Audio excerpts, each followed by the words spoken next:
Hello, BookTube. Here follows a delightful conversation I had with Steve Donoghue about the Jungle Books. You can go check out part one on his channel. It's somewhere back there. I think he's made about 6,000 videos since we made that video a week ago, but I'm sure you can find it. And I have not composed a song because I'm just living life too large right now and I haven't had time to make some music, but I figured I would upload this before I go into the mountains. Rather than let it just sit and marinate in my files for no reason. So I hope you enjoy this conversation. I'll be out of touch for a little while, but back after I've had some adventures. So hope you enjoyed this, and yeah, have a great June. Happy June on the range. Hello, BookTube. We are here, and today we're joined by someone who really needs no introduction on this corner of BookTube, the legend himself, Steve Donoghue. Round of applause, everybody. Steve Donoghue. Might not need an introduction. I did a whole lot of justification Well, that I not really can't today. have. So Steve and I had a conversation yesterday about Rudyard Kipling's The Jungle Books, which I have here, alongside another just a whole myriad of topics, including Disney adaptations, how to spit in someone's face. So Steve had a lot to say on that. We did, and check that video out if you're interested. But today we're going to continue the conversation sort of as a part of my now long-running April Adventure series that I literally geographically left behind when I started traveling, but I still have three videos to make, and this is one of them. So at the beginning of this video, you probably heard a song. Steve and I haven't heard that song yet because we're just talking on Zoom, but hope you enjoyed it. And yeah, we'll chat about the Jungle Books today. And in between the ending of that video yesterday and the start of this video today, Denson has been sleeping the whole time. Have you not slept since then? Is that really, Oh, really? I haven't slept since then. Why would I? Is this some sort of special occasion? Am I being punished? No, I Man, haven't. that is so lucky. I wish I said this in the last one, but I wish I had that power. That would be one of the real life superpowers that I would take. Not needing to sleep. No, I read a Nero Wolfe knockoff novel, not written by Rex Stout. I read the first volume of a new multi-volume history of the American Revolution, Hmm. which was very good. And I read a novel. I read a contemporary work of literary fiction, something coming out this month, I think. Well, don't get too excited about that. I know you're very loving for that genre, and I know you have a lot to say about it. I don't know how Jack Edwards reads only this stuff. I really don't know how he does it. He's made of sterner stuff than I am. I just cannot imagine. He's not the only one. I know plenty of people who make their living reading this stuff. They review nothing else. Hmm. I cannot imagine going from the novel that I read last night to another contemporary novel. Hmm. I can't imagine doing that. That's just two, much less a year of reading these things and nothing else. Oh my Well, God. I hear of readers who say one serious thing and then one contemporary genre literary fiction thing back and forth because it's easier and I guess it gets the gears moving. I don't know. I've never felt that way. I feel like if what I'm reading is good, even if it's hard, it's exciting and I want to read it and it keeps me going. More than Yeah. just whatever that. I tend to agree. This month I read a 4 volume history of the Holocaust and I needed a break. When I was done with that, I fully admit I needed a break. I needed something very, very dumb. Mhm. But the thing about contemporary literary fiction is the authors don't think it's dumb. They Mhm. think it's brilliant. They've been told by everyone they've ever known that everything they write down is brilliant. Mhm. That's tough. Even in Jane Austen, there's a bit of irony about what she's doing. It's amazing. It works so well, but of course, it is brilliant too. So it's hard to say. Yeah. Well, before we get lost in the genre fiction, depths devoid of Tartarus, let's talk about something that we both love, the Jungle Books. What I wanted to do today, because yesterday we had a nice unstructured flow of conversation, but I wanted to look at some of the poems today and some of the, especially some of the non-Mowgli related stories, because I don't think either of us really introduced this book to the audience. But basically, these Jungle Books, there was two of them published by Rudyard Kipling, and they follow normally one kind of set world in what are called the Mowgli stories. One person traveling through, I forget actually what region of India which you've been to. What was the name of it? Central India. Central India. It's Okay. Central India. There's Yeah. one particular game preserve, one particular, not a game preserve, it's a national park. Mhm. It's huge. It's Yeah. beautiful, but it's one particular area where Mhm. you will almost never find the wildlife of Right. Right. The Kipling jungle. pulls wildlife from everywhere. He does the same thing that Edgar Rice Burroughs does with the jungles of Tarzan. But Mhm. Yeah, and it's funny because he was writing the whole thing from Vermont at the time, which is great, a great use of the imagination. But most of these stories concern Mowgli about like 60% or something like that, and then the rest of them are independent short stories. And I'm going to read out the titles of them today. And I wanted to ask you, of these independent short stories, which one is a favorite of yours? If you have favorites among these, which would be hard to ask, but we have The White Seal, Rikki Tikki Tavi, which most people will know, Tumai of the Elephants. Servants of the Queen, The Miracle of Perun Bagat, The Undertakers, and Quiquern. Which one of those sticks out to you when I read them out loud? Honestly, it's a tough question to answer. I don't know how many times I've read these. I don't know these are part of my DNA. It seems like asking me what my favorite organ is. I really, uh, the one that jumps out now, but it could be different in an hour, Mm, would be Two of the Elephants. mhm, But Rikki Tikki Tavi is, I think, the most accomplished of the stories. It as in terms of a story aimed at boys, mhm. which It's the not all of the only Jungle Books is. exact. Quite a few of the Mowgli stories are meant for businessmen Mhm, who are more or less unhappy with their lives. They're meant for adults. mhm, mhm, Some of them are meant for boys, and I think Rikki Tikki Tavi is an excellent mhm. boys story. Yeah. I, Yeah, Rikki Tikki Tavi struck me as the only section of this entire book that actually seemed like it was for kids. Everything else felt like it was not really for anyone in particular. It was just a great story that exists right, out there. right, and quite a few of the stories in the Mowgli stories or otherwise. Mhm. I mean, Servants of the Queen. What Right. is a child going to understand about that story? I mean, what was I supposed to understand about that story? I didn't know anything about it, but it was interesting. Servants of the Queen is describing basically a human being who gets disturbed by startled camels in the night, runs off while it's raining, falls asleep to overhear the speech of the animals talking to each other, which are servants of the Queen in the sense that they are animals in use for war. Camels that hoist up artillery, or goats that hoist up artillery. Elephants that just kind of charge into battle, but they're more cowardly because they're more intelligent, apparently. And it's just their dialogue. And it's fascinating once you get a handle of what Kipling is trying to do with his commentary about warfare. But if you don't know about that and you're a kid trying to find something fun and anthropomorphized, I don't know what you're supposed to do with it. No, no. I might also point out here I get very tiresome on the subject, so I'll be very brief. A servant can hand in his notice. What do you say? This Oh, a right. servant can hand in his notice. This is a story about slaves of the Queen. Mm, Just Kipling of all people was not going to use that term, but nevertheless, mm, no matter what things he loved to believe about the noble sacrifices of animals in the imperialist regime, none of them would have been there for a nanosecond if they'd been given their choice. It's like it's like before a meal thanking the meat for giving its life to you. Right, It did not give anything right, willingly to you. Yeah, yeah. So that's running throughout. But what's funny about that is that it's such a stark contrast to the Mowgli stories where there is freedom, just pure and represented. And like you said, would be maybe aimed at businessmen who feel like it says in the out song, the constant toil that thou canst not break all the time in their lives, which is the like heart-shattering tragedy for me of Mowgli leaving the jungle is right, entering that world.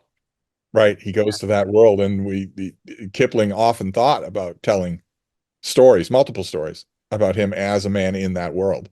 Oof, I don't know. Looking I back, would love to those read would be that. unbearable to read. It'd be They so would hard. be unbearable to read. I mean, you think about uh, the King's Ankus. Mhm. There's a very, very old cobra in that story who has known man, and but the I think the standout examples of that in the Mowgli stories are the two giant cats, Mhm.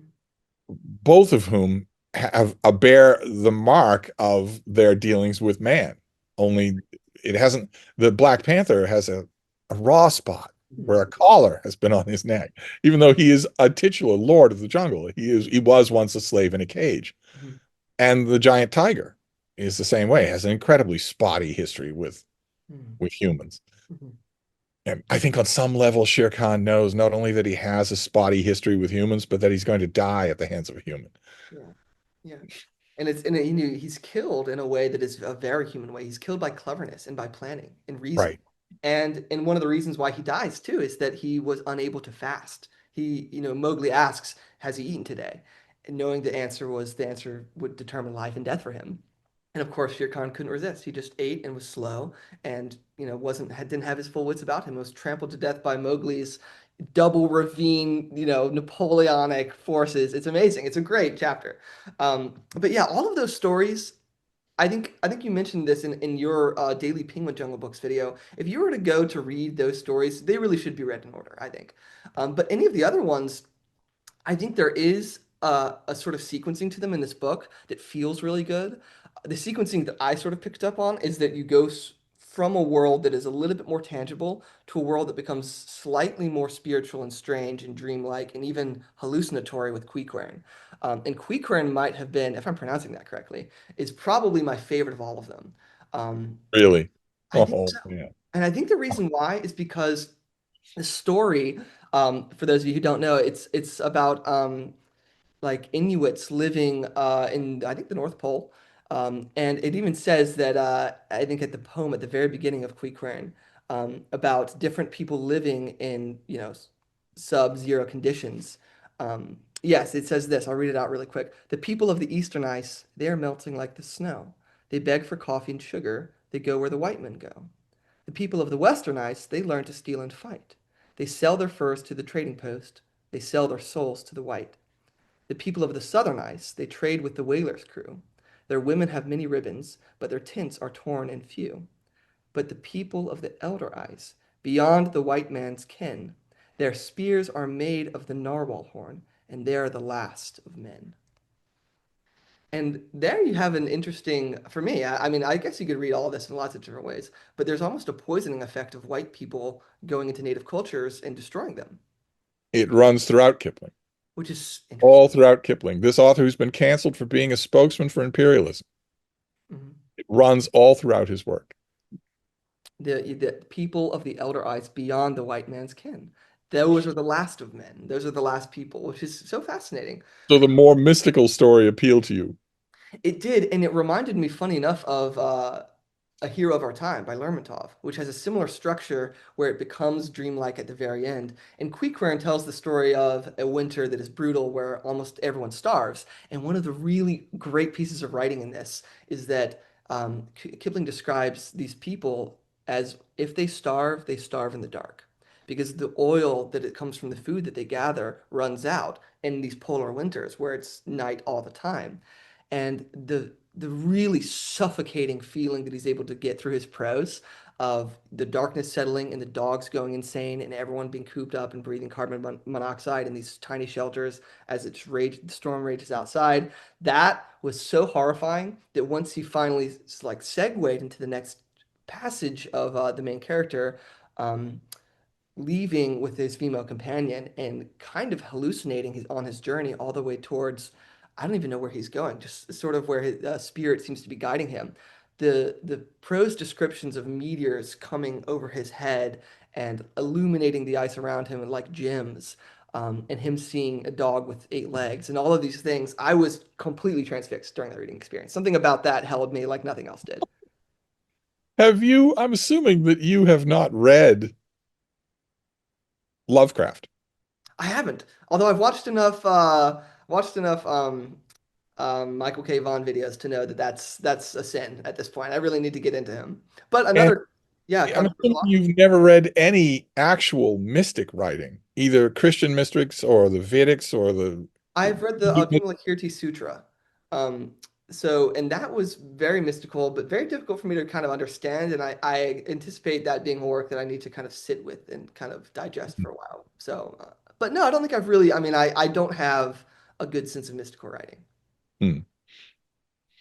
I wonder what you'll make of it. Probably a lot more than I did.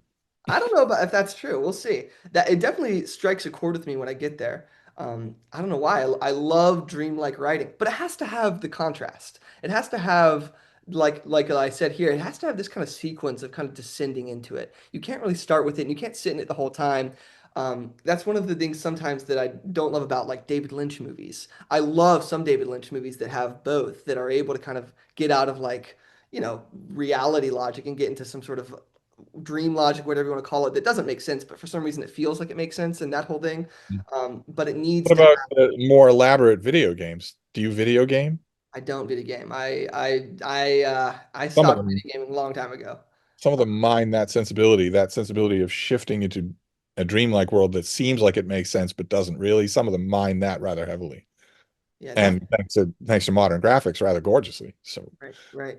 Yeah. No, funny enough, I you I barely have time to read, much right. less play video games. Yeah, exactly. Yeah, no, I actually stopped playing video games over COVID because I wanted to make music, and I knew that if I had started, basically the only socialization I could do over COVID was playing video games with my friends online, and I stopped that because I had this thought actually that if in a year from now I look back on this time where I had total freedom of all the time in the world every day, and if I thought, what if every single time I played video games I'd instead worked on my album? I knew I would have like a lifelong regret.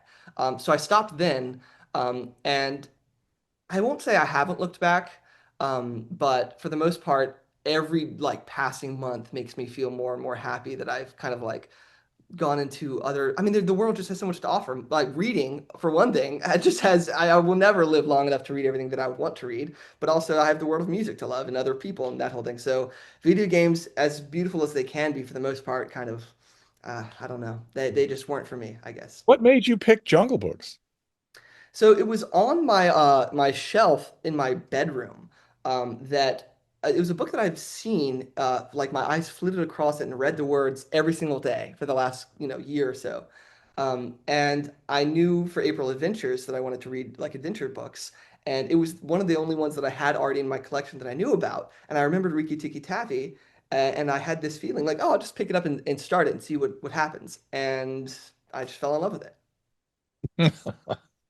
which is probably I nice. think it's hilarious that your description of real world events that gradually transform into something mystical and not quite real applies to April Adventures. It's almost June, and It's we're on still June. Oh, in April. it is going to be June, the middle of June by the time I upload another one, which is terrible because I'm going to be traveling. I don't have my musical equipment to do everything. But I think the reason why is because I really went off the rails with making like productions and making like montages and whole songs. It was awful. The 20,000 Leagues Under the Sea video was 2 days of mysticism gone immediately, but it was very fun. So, yeah. I'm curious about your own adventures, though. Have Yeah. you ever been 3 days at sea? So sea travel is the only thing I've never really done, but I really that's so since reading Moby Dick, every time that I'm near the ocean, like we took a ferry to Alcatraz Island recently, and I was just watching the waves, and I had the feeling that he describes in the opening paragraph, nearly all men cherish the feelings towards the sea as with me, and I wanted to be on a ship. Okay, but that surely you're very young. Surely that can't be the only thing that you haven't done. Have you ever hiked 3 days out? Yes, I've done that many times. I've done more mountaineering. 3 days from your base. three Yeah. days from the car or the camp or whatnot. Yes, yes, in the Rocky Mountains. And I've almost died on a mountain actually one time on Mount Moran where I got benighted from my trail. We were doing the climb Mount Moran, the 2,000 foot part of the Tetons that has this large. I'm not sure exactly what it is. It's referred to as the Black Dike, but I wonder if it's some sort of volcanic protrusion that looks almost like a skyscraper is coming out of the mountain. And we got about 100 meters from the top before weather made us turn around. I was wearing shoes that were too small for me, borrowed from my dad, and lost 3 toenails. I sprained my toe because one of my fellow climbers stepped on it, and we lost our trail on the way back. And we're totally dehydrated and sleeping in basically freezing winds underneath a rock. And you could hear the wind coming up from the valley for just hours, like totally shivering. And I thought I was gonna die back then. So I've had enough adventurous experiences for when they happen in books. I sort of feel like I get that a little bit, you know. Hmm. But But I'm I assume you have an enormously long bucket list. very long. Yeah, one of the first things that I would like to do after the next phase of my life ends is hike the Pacific Crest Trail, through hike it. I'm sure you've spent long stretches on that. Have you ever through hiked the whole trail? Really? Wow. What was that experience like? I did it not entirely, but largely, well, even not even large, 40% in the company of someone whose name you might know. Oh, wow. And Awesome. I had a lot of fun. I was surrounded by dogs the whole time, so I had dogs and books. I don't much need more than that. So, I just picked up a copy of Bill Bryson's A Walk in the Woods the other day, which is his experiences on the Appalachian Trail. So I might read that and see if I can glean anything from it. so tell me, you were going to tell me more about the poetry that you like in the Jungle Books. So the poetry is If we funny. go off trail ourselves and just start talking about life experiences, Yeah, let's we'll just never do get that. back to the nominal subject of the video. What is this book? I I don't know. What is this book? Can you know. imagine what would happen if you and I started talking about Moby Dick? Oh Can no, you imagine? it's a terrible idea, but that will happen eventually when I do a read along of it. I Um, love it, the fact that two books that you really love are books that I really love as well. that's very very lucky. Well, I guess it's not necessarily lucky, but if you believe that everything is just taste, which I personally don't believe, then it is very lucky. But then again, you've been in many ways for me like a pole star of my reading life since joining BookTube. So I followed trails, for instance, and I hate to say this out loud. I liked Metamorphoses, but I didn't come under the spell of it. Not like this book. And I think the reason why is because I don't speak Latin. I read one translation. So I mean, I don't feel at all that I've experienced metamorphoses yet. Um, Yeah. that'll be difficult. We'll see how I get to that. But for sure, these two books I have. So yeah, the poetry for people who are watching, I forget that there are going to be people watching this sometimes. But the The poetry, same way, especially when I'm talking with another bookish person. I right? just forget that anybody else. Is this recording? This is every chapter in this is bookended by poetry. Normally a shorter work right at the start that kind of gives you kind of just a bit of the flavor of what's about to come. Sometimes even a synopsis in a strange way. And then at the end there is a more long form poem that is sometimes can be almost like a continuation of the story. For instance, Mowgli's song that he sings, that seems like the end of that story. And sometimes it's almost a dirge for someone who has passed away in the story. And they're fascinating. And some of them, so all of them have poetic structure, which I think both of us are fans of. Um, I think poetry without any sort of structure at all is sort of like atonal music in a way. It can be interesting, but the fact that all poetry is essentially atonal music today is very strange to me.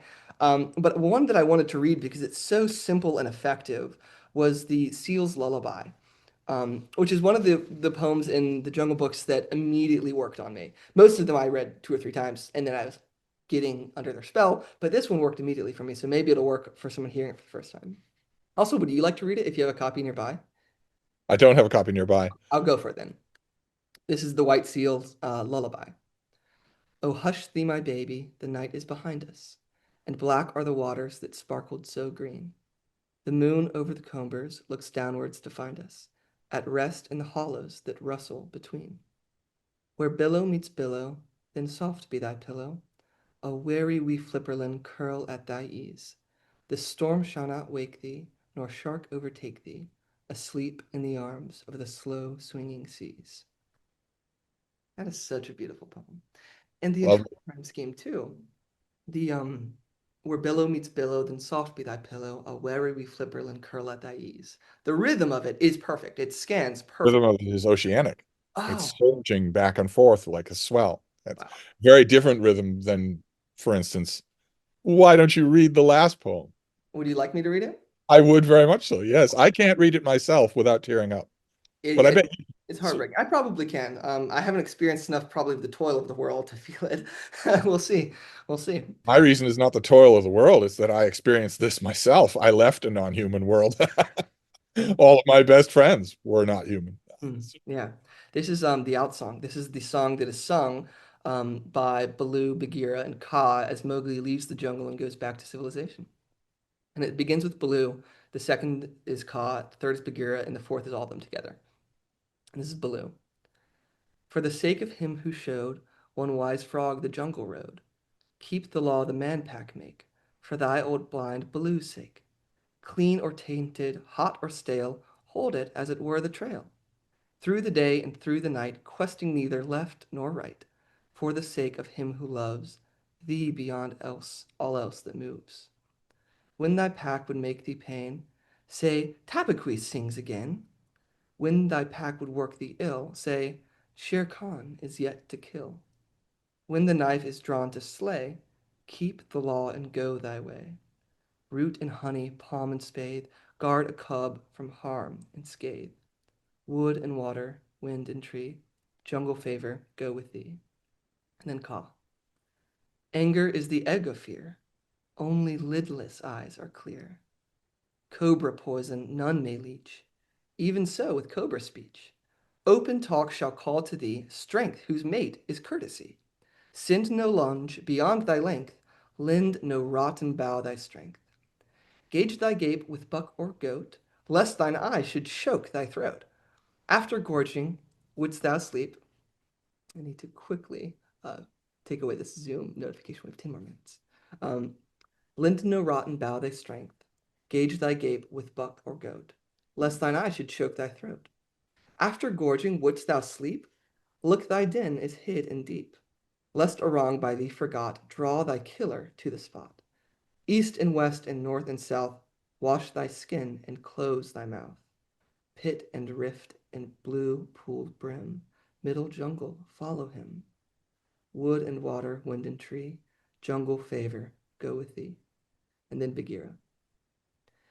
In the cage my life began. Well I know the ways of man. By the broken lock that freed man cub where the man cubs breed. Scenting dew or starlight pale, choose no idle tree cat trail. Pack or council, hunt or den, cry no truce with jackal men. Feed them silence when they say, come with us an easy way. Feed them silence when they seek help of thine to hurt the weak. Make no bondar's boast of skill. Hold thy peace above the kill. Let nor call, nor song, nor sign turn thee from thy hunting line. Morning mist or twilight clear, serve him wardens of the deer. Wood and water, wind and tree, jungle favor go with thee. And then this is the three.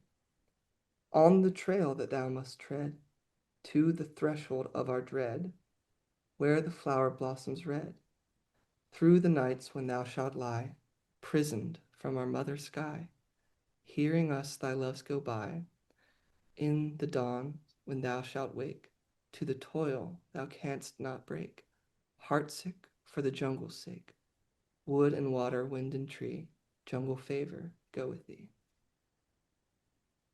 And you notice how that references everything that's gone before in the story. So it really, you're right, it really couldn't have occurred elsewhere in the book. It's perfect as an ending. Otherwise, the reader wouldn't know. You know, if you haven't read Kaz Hunting, you don't know who the Bandar are. Yeah, exactly. If you're not familiar with all the names of all the animals, you're not going to know Mhm. any of them. You're not going to know that Bagheera broke his lock in one swipe by the broken lock that freed. Yeah, it works so well as the final poignant ending, and in poetry being the ending of a longer prose work, that's something that I've never experienced, and it worked so well on me. It almost makes more sense. I mean, I know we've talked about this a lot in our conversation, but it's like falling asleep. It feels like falling asleep more than it is being awake. The way that the poems throughout the books enhance the book, they aren't just garnishes. They actually enhance it. Mhm.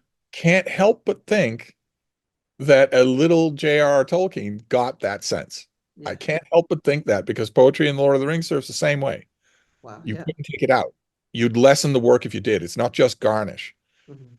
So Yeah. maybe he did. Maybe he read I don't actually know. I'm trying to remember now from a biography of him that I read if he was a fan of Yeah. Kipling. But then again, boys, when he was a boy, Everyone were was. all fans of Kipling. So Yeah. Of it's course. You know, my dad in college loved the Mowgli stories when I was reading these. He told me that. And, of course, I that was a bit wistful for me to hear because that's not something that my generation, I think, is experiencing at all. well, Um, no. yeah. I mean, the least problematic story anywhere. Take the White Seal. You couldn't. That would be the perfect thing for you to teach Yeah, the perfect for structure of a humanity. story that, Yeah. but you won't get it. You won't get it because Just of the name Kipling. It's funny too. The White Seal, I think, was the story that completely um, was in opposition to what I had, vaguely heard about Kipling and his views.